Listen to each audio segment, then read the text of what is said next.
We back at it. We back at it.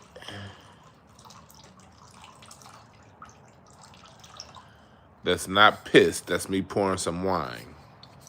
See the aerator? Babcock Winery, this some bullshit. Y'all gave me a twist top in my shipment. I love Babcock Winery, but man, they shipped me a goddamn twist top. Not cool. Not cool. Not cool. But let's see how it tastes. What's up, y'all?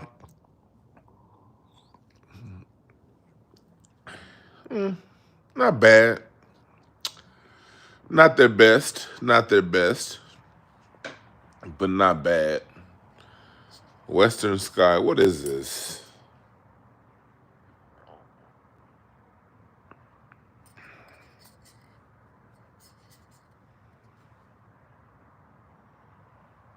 It's one of their red blends. Yeah, they went cheap by putting this goddamn twist top on it. I went to the Hollywood Bowl last year to a show, and I got a twist top. I brought a twist top with me by accident. I was so embarrassed. We had some good box seats too. Well, we always have good box seats. We had some good box seats, like on the 5th row. And I brought a damn twist top with me. I was like, yo, I didn't know. They usually don't do twist tops. But anyway, what's up, y'all? Got my drumsticks with me right here. Got my drumsticks. Like my man Kenneth Crouch, he's in my documentary. Because I was telling him, and I'm going to get to the topic in 1 second. I'm going to let a few more people come in before I get to the topic. I was talking to my man Kenneth Crouch about how, like, sometimes on the drums, every now and again, I feel like I know I left a lot on the table as far as how far I could have gone playing. But I just never fucked with the music industry like that. Like, my heart is I love music so much. I was unwilling to put myself through the music industry. I just stayed on the outside, playing at church and playing with bands that if I already knew you, I could play with you. But I never got into the whole auditioning and being on the scene because of what the music industry is. And I never wanted that for myself. But I still wonder sometimes. I still wonder. So, I don't know. I might do like 6 months where I just shred for like 6 months straight and get my chops back to where better than they used to be. And I don't know. I'm more so in the spirit of documenting music right now than I am playing music. But ooh, if I get back to playing one day. You gotta do like these damn exercises. You gotta do these exercises to get your chops back right. And I'm not sure if I'm willing to do 6 months of them exercises. Probably gonna take like 15, 20 minutes a day of shredding, but still. Anyway, what's up, y'all? Topic. We're gonna do a couple topics, and it's gonna be mostly Q&A. I might change the title later on, but I want to first talk about. I thought I was gonna play some video for y'all, but my laptop died. I'm not near a plug, so I can't play the video of Trevor Noah talking about integration, and then Trevor Noah raised a good point. What's up, AW1, Big Daddy, Vincent, Big Pontiac, Dad Miller, everybody that's in here. Appreciate y'all. DJ Lundy, Turtle Sage. But Trevor Noah said something interesting. He's talking about, he just asked a simple question. Did desegregation work? And of course, House Negroes like Jemele Hill and D.L. Hughley had an issue with Trevor Noah saying that and questioning desegregation because those are Negroes that benefit, who've gotten paid on basically walking this line, being the black voice for white people, but with no real care for black people, if you know what I mean. So they had an issue with that. And I was thinking about that when it comes to music, how during the times of segregation, legal segregation during Jim Crow, and red line segregation post Jim Crow, Black culture was at its finest as far as our music, what we accepted as decent versus indecent. We were recycling our dollar. Even Martin Luther King, before he died, says that I fear that I've integrated my people into a burning house, you know? So I don't think it's no question that we were better off during segregation. No question. The question is now, during this time, we're in a new, different migration to where people are starting to move all across the country because of the economy, leaving the big LA, leaving, the West Coast, in a lot of ways going back down south, people leaving the upper Northeast, people moving to Vegas and all kind of places like that. We're about to produce something new. What that new thing is, I don't know yet. So that's one thing I want to talk about. And the other thing I want to talk about is just basically a Q&A from what we've been talking about the last couple of days, West Coast hip hop. And I want to, if y'all have any questions. What's up, Lori? I ain't seen Lori in a minute. What's up, Lori Brown? My man Human, what up, brother? Now, as if I have not found my stick bag, and I'm still concerned. I got to go to my parents' house to see if I got it. I just always got sticks around. These sticks are just, I just had them around here. I still got to find my stick bag.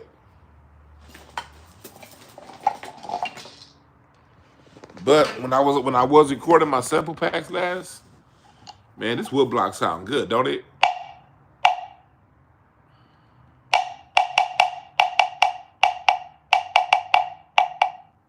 Now my neighbor's about to get mad at me. Let me stop that. I don't want my neighbors, even though they're my tenants, I don't want them getting mad. But who they gonna complain to? Me? Anyway, oh shit.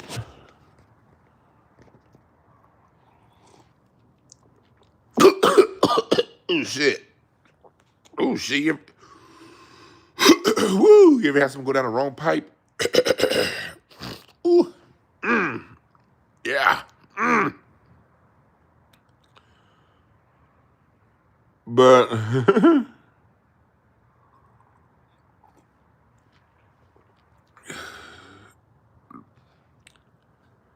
yeah, the South is getting packed. A lot of people are moving, man. I ain't moving shit. I'm saying right here. I let a Hollywood Bowl too much to leave LA.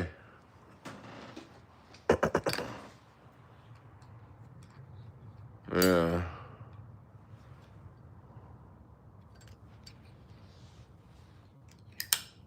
Yeah.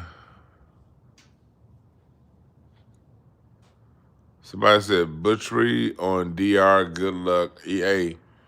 Antonio Jones, I'm gonna need you to rewrite that, my brother. I didn't quite understand what you typed.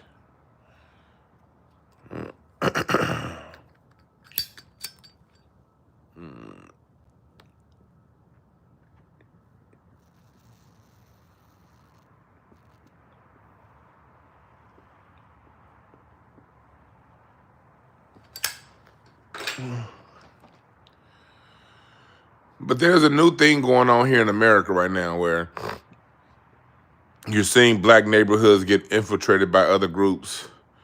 And black people all across America are being basically filtered out of our traditional neighborhoods. We're being filtered out with this new mass immigration and with a lot of them rural towns and white America shutting down and them having to go into big LA and into big urban cities. We're getting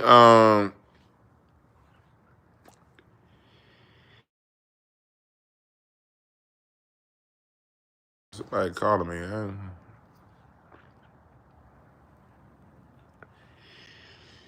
And then, you see what's going on. How is that going to affect us? Like, we're already starting to see some of that effect, like in the NBA, the skill level isn't as good. Black folks not having you go around the last 10, 15 years, you don't see nobody really playing in the parks the way they used to play. It's just everything is, we start to lose a lot of our cultural continuity. But at the same time, you're seeing something, there's a new community being built online. Whereas we may not be living together the way we once were in a lot of towns, but we are finding each other online.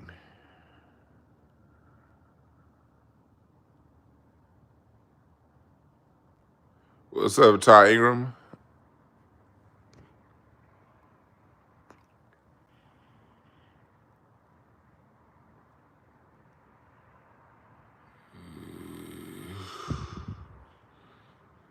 So how's it going to happen?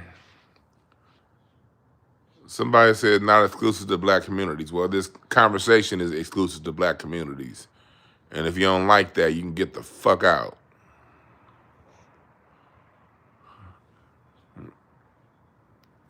What's up, Mark Anthony? Laura, you talking about going back to Little Rock, Arkansas? Ooh, shit. That's my man Marcus is from. And ain't no way in hell. But salute to you if you go.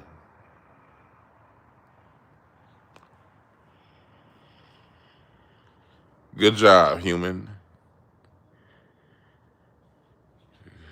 186,000 seconds. That's right.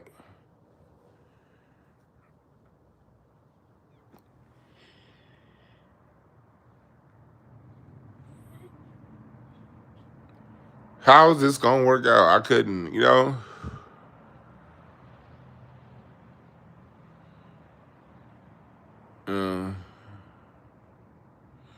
you said Little Rock don't even have Greyhound anymore? Shit.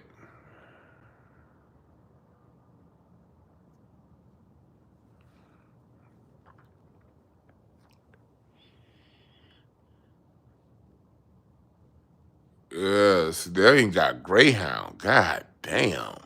That's bad. 'Cause Greyhound ain't shit. So if you lose Greyhound, god damn. And then you got shows like, you got all that going on. But what y'all think about that? What y'all think about as far as music? We've been talking about the West Coast lately. I'm be talking about what the West Coast all week. Tomorrow, I'm gonna go live with. I'm gonna do a show with. Probably with. I'm see. I know I told Kamira we're gonna do a show together on music history. And then Friday, Boo Capone. Boo Capone gonna be talking about L.A. hip hop in the '90s.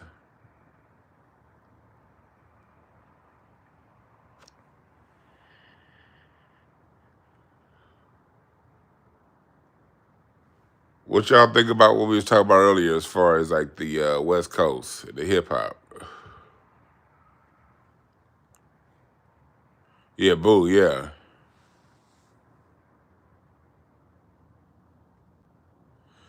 You said Gene's part of the article saying the regional sound has come back. Yeah, I've been telling people music is going back regional since 2021.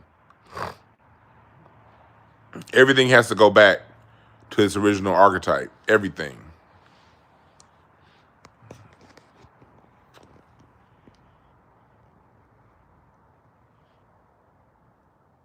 You dig?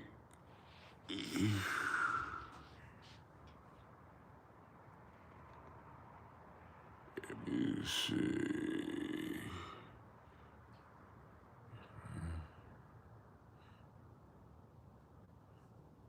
You say you moved to Cali back in '83 with Uncle Jams. Yeah.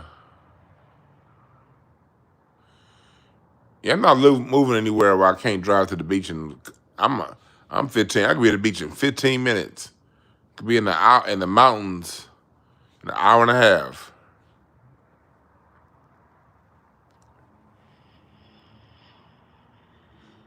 But going back to what we said about hip hop, see, we got to expand this conversation when it comes to hip hop.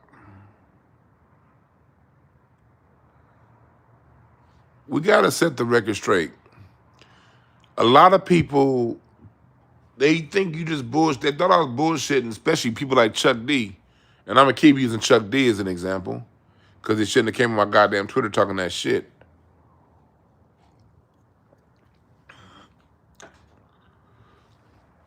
Hip hop culture is Black American culture.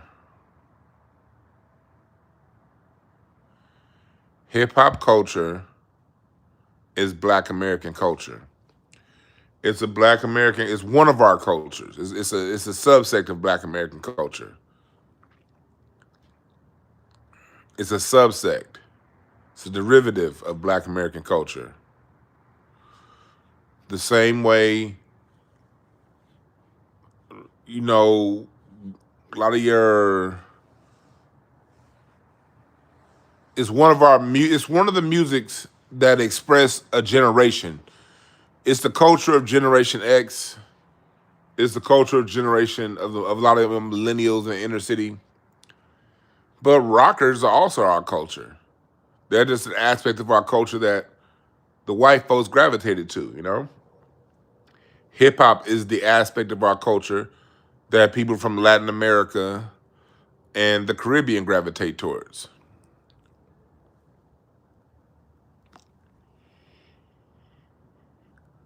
And hip hop,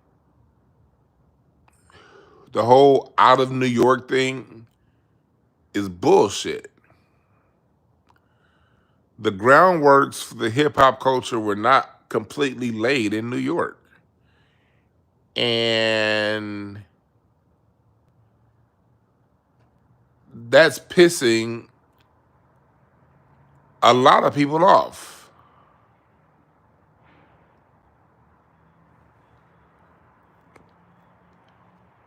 It's pissing a lot of people off that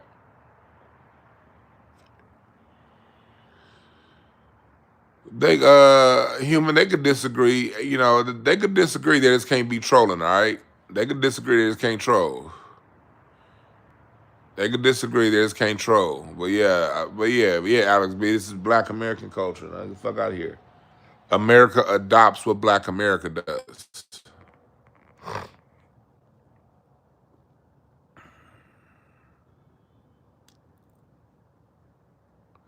Yeah, Chuck D didn't set up with Professor Griff. And make sure you hit the like button. Yeah, liberation is my shit.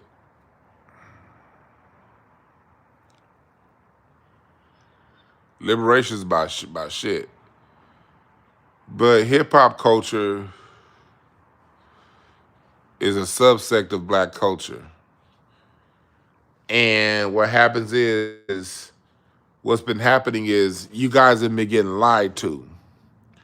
And the story of hip hop has only been told from a New York perspective.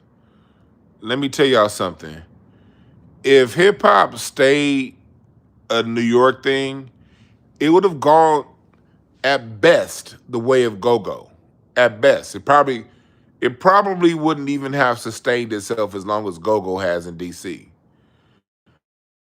But if hip hop was New York culture, at best it would be go-go. At best. It will be a regional sound that you only hear there that nobody else gives a fuck about. No disrespect, DC, I love y'all, but y'all the only niggas on earth that like go-go. Outside of a song here and there, go-go didn't reinvent itself in other areas of Black America. It stayed a regional sound, a regional thing. Go-go is DC's interpretation of funk music. Yeah, it would be like Zydeco. Hip hop would be no different than Zydeco in Southern Louisiana. It would be no different than Seattle alternative. It would be like how alternative is in Seattle. It would be a regional sound. The good thing is when hip hop hit, the different regions that picked up on it created their own version of it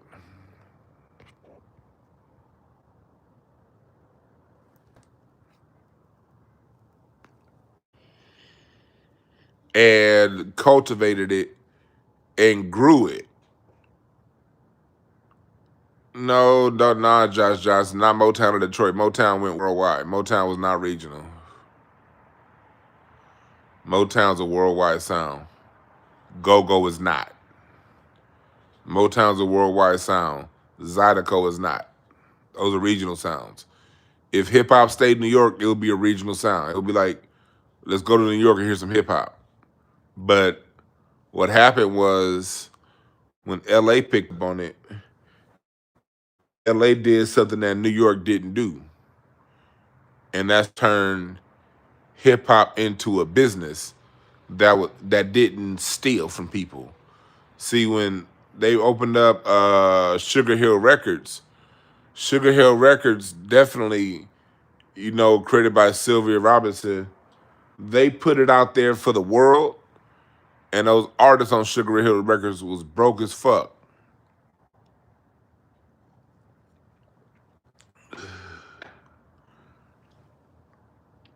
What LA did was took hip hop and put it on the radio, which put a lot of money in people's pockets.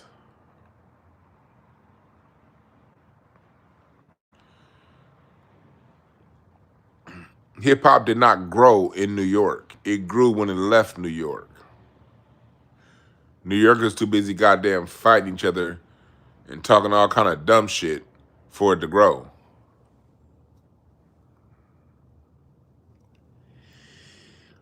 LA put it on radio. LA made, and not just LA, California in general, brought up the independent hip hop artists to make money. People like Too Short. Too Short was making millions by the mid 80s selling tapes. Y'all know what Too Short used to do? Too Short used to record raps for all the different players and hustlers in Oakland. And so he would record a rap for whoever controlled whatever hustler was on this corner. And then he'll make another rap to another hustler on another corner. And Too Short really showed us how to get it out your trunk, you know? And when you talk about Lonzo, the man who created NWA, Lonzo, and Worldwide Wrecking Crew, he turned the parties out. And Lonzo lined up, future millionaires. You got what was going on with Egyptian Lover and then the Uncle Jams. Uncle Jams set up a whole on tour of a whole state.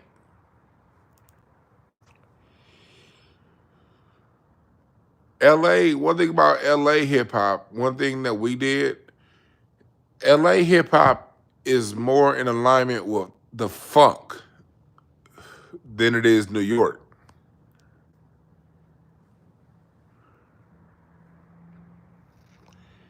Yeah, Master P came and learned the game from the Bay Area. Yeah, Ali Samir, you from Oakland, so you know.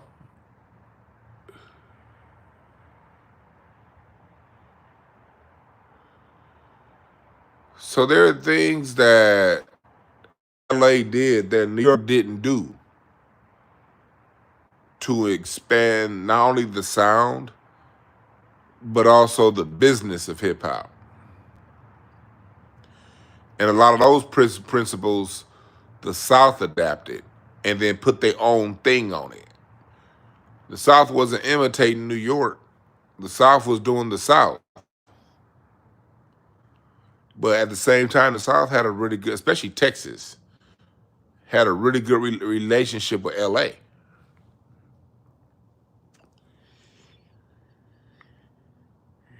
and Louisiana, and a lot of your LA artists could go to Texas, Houston, and Dallas to do a show.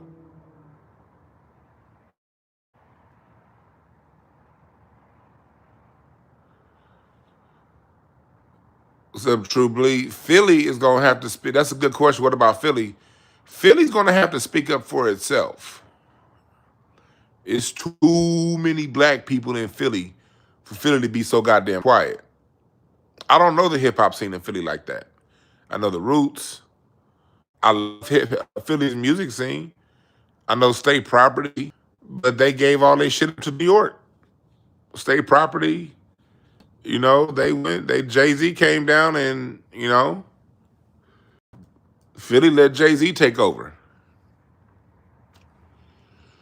LA ain't allow no outside nigga to take over and take our best shit like that. Hell nah. Fuck out of here, Jay-Z. Philly going to speak up for Philly.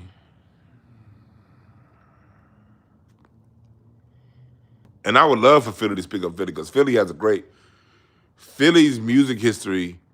If you're gonna ask me, I would say Philadelphia's impact on music is probably more profound because New York had the Harlem Renaissance and what was going on at the Cotton Club and the Savoy Ballroom.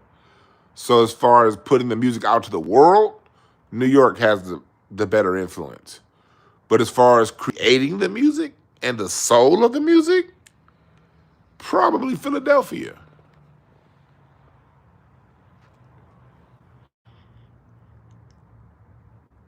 Because Philadelphia has been consistently great with music.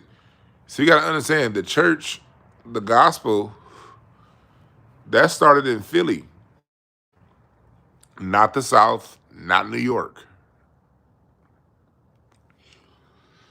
I'm putting my oh y'all about to get ready for my documentary. I'm putting it together, man. I've been kind of quiet about it because I've been so busy working it, and I'm writing a book and doing a documentary at the same time right now. But Philadelphia, the gospel hymn book comes out of Philadelphia.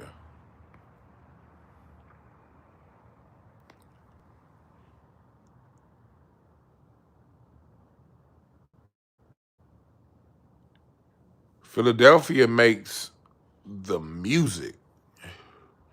New York raps. Great job. Good job rapping. But Philly make the music. Philadelphia sound with Gamble and Huff? Come on, man.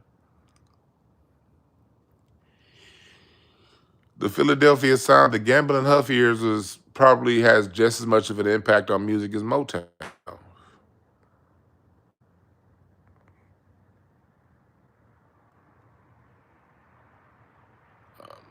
Like, people don't understand how important the stylistics. So when y'all talk about Teddy P, that's later. The stylistics, one of the most important groups of all time, the stylistics. Because out of the stylistics, you not only get that not only built up so the Philadelphia International Records could be created with Harold Melvin and the Blue Notes and the OJs, but that was all built off the back of the stylistics. And out of the stylistics, you also get groups like what's the white boy's name? Some white boys, y'all, they sing that song Sarah Smile. Sarah Smile, won't you smile a while for me? Hall and Oates. Out of stylistics, you get Hall and Oates, and you also get the Bee Gees out of the stylistics. The Bee Gees were just off imitation of the stylistics.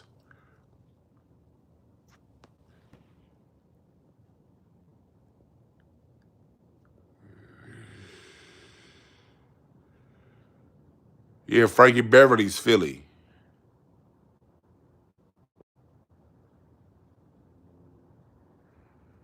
Frankie Beverly and Mays is Philadelphia.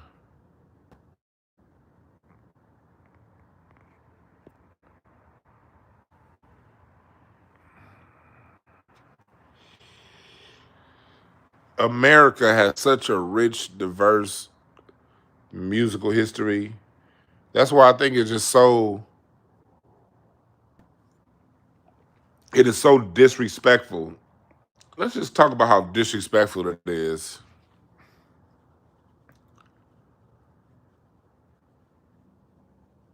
to talk about Jamaican influence on Black American music or Caribbean or African, whatever African Caribbean influence is what? One small breeze in one day out of one decade. It's like it's such an to have any Caribbean or African influence in our music, that would be called an aberration. It's just not there.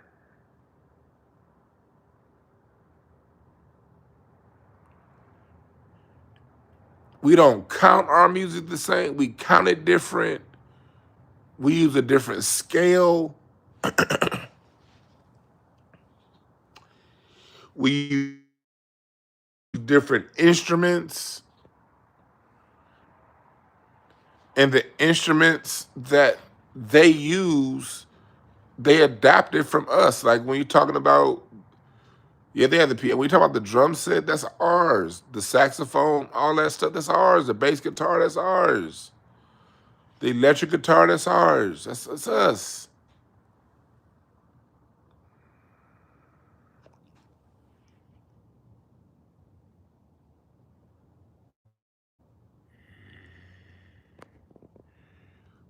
Like anybody saying Jamaican influence on black music, you don't even understand Jamaican music.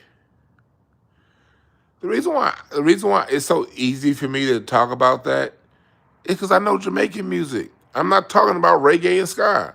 I'm talking about soca.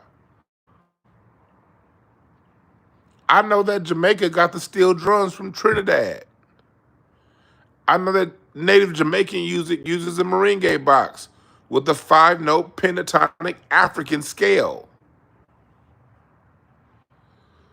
They like that that the Caribbean.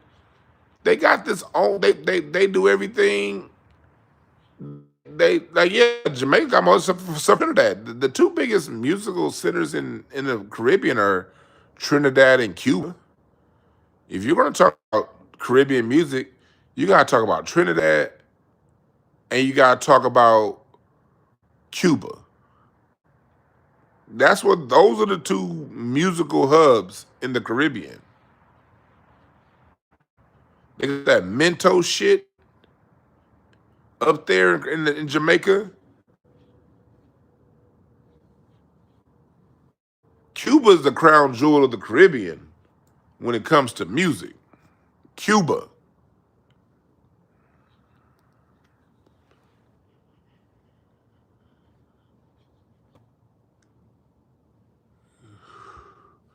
They was playing that Mento, that soca, that all that shit.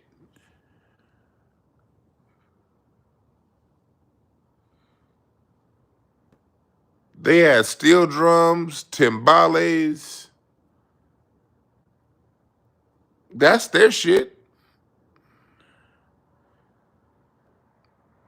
They don't have backbeat.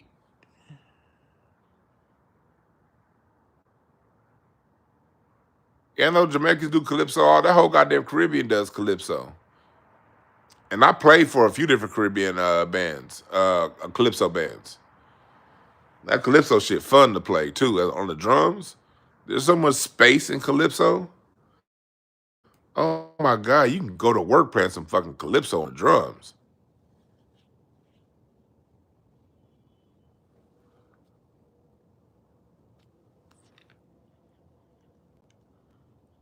Yeah, all that Caribbean shit is African. A lot of that Caribbean stuff is African. Here in America, we got a new tune. We got a different tune.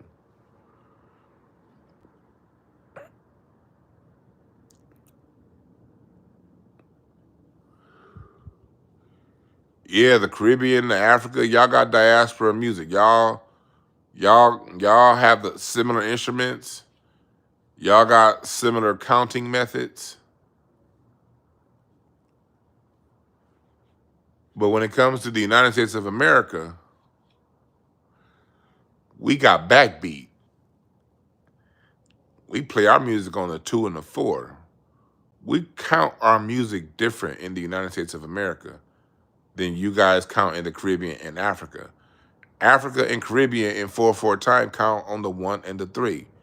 Do do do do do do do do do do do do do. Y'all always hit it come in right on 1. Do do do do do do do do do do do do do. In America, we wait. We say 1, 2, 3, 4. You guys say 1, 2, 3, 4.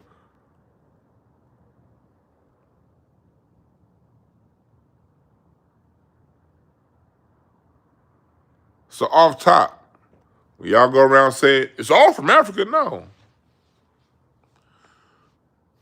We got the backbeat here in the United States of America. You guys don't have backbeat. Backbeat did not exist in your music until the 60s, 50s.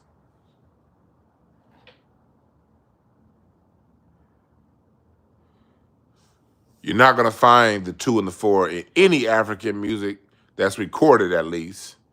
In any Caribbean music, any Middle Eastern, European, South American music. You're not going to find backbeat. You don't find backbeat until they started imitating black music, black American music. And reggae is a derivative of rhythm and blues from the United States. Yeah, the person that signed the Wailers to their first contract was Johnny Nash. Black American Johnny Nash is the one that went down to Jamaica and established his record company, and that's what got the Wailers discovered before they signed their bigger deal in 1971. But it was Black American Johnny Nash that made that happen. Jamaicans imitating rhythm and blues is how you get reggae. Jamaicans imitating boogaloo and early rock and roll is how you get ska and rock steady. That was Jamaicans imitating the boogaloo sound, and is put an island twist on rhythm and blues. That's why reggae goes so hard in so many island nations. Rhythm and blues is the sound, but reggae put the island flavor on it. And oftentimes in reggae music, they hit the snare on the 3. Dun, dun, dun. 1, 2, 1, 2, 1, 2, See, they don't come in on 1, but they don't come in on 2. They come in on the 3. That's everything in reggae is what we were doing in rhythm and blues turned upside down. When we were playing a doon doon doon doon doon doon doon doon doon doon on the bass, they're playing a doon doon doon doon doon doon doon doon doon. When America emphasizes the downbeat, what the Jamaicans did in their imitation of our sound was they emphasized the upbeat. That's why reggae got that same notes, same chords, different emphasis. We emphasized the downbeat. They were literally ripping our music off. They said it. And just changing the feel to the upbeat. So that's what reggae is. But, like I always say, music is a sonic interpretation of your immediate environment. You cannot get that 1 and the 3 outside of the islands. It's still going to happen. So reggae did that, and then when you get to dancehall, they take Black American instruments, our drums, not their drums, our drums,